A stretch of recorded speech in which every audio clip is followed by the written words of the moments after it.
Кара Суу районунун Мамажан айылынын тургуну Кенже Доспаевдин айтымында бул аймакта чөөлөр март айында пайда болгон. Соңку 2 айда бул жырткычтар айыл ичине чейин кирип келип, айрым учурда адамдарга тап берип, жапайы үндөрү менен күүгүмдөн тартып таң атканга чейин элдин тынчын ала баштаган.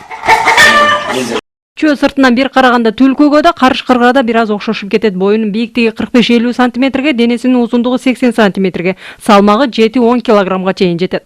Мындай жалы бар экен, мындай катуу. Бул жаныбарлардын жалы жок да.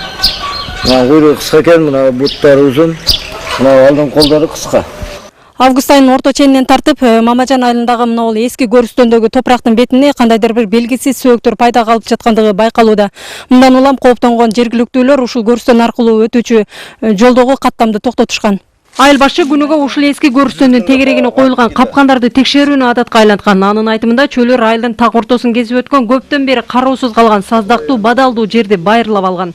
Кече эле биз бар болгон сөөктөрдү көмүп кеттик эле, бүгүн мантип дагы сөөктөр чыгып жатат. Эми буну чын-чынына келгенде эртең деле биз деле дүйнөдөн өтсөк, биздин дагы сөөктөр ушундай сыртка чыгып турса тур эмес да.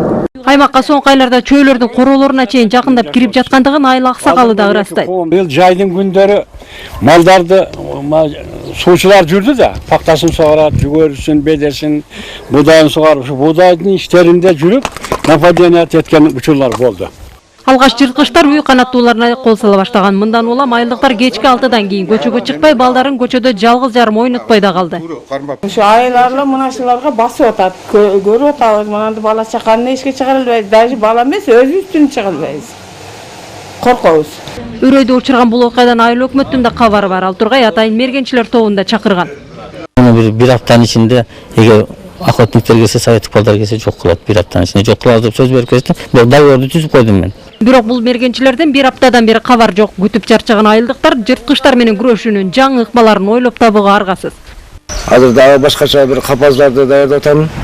Тирүүлөр кармап туруп, кайра ким бирөөлөр айтып, тирүүлөр кармасаң дейт, башкалары да ошол жерге келет экен да. Анан бирөтөлө жок кылып ташташ керек болот да. Ушундан улам ата-энелердин өтүнүчү менен окуучуларды мектепке ташыган атайын каттам да ачылган. Миргүл Бокошова, Шаршин Шайымпулов, Коомдук 1 канал, Ош облусу.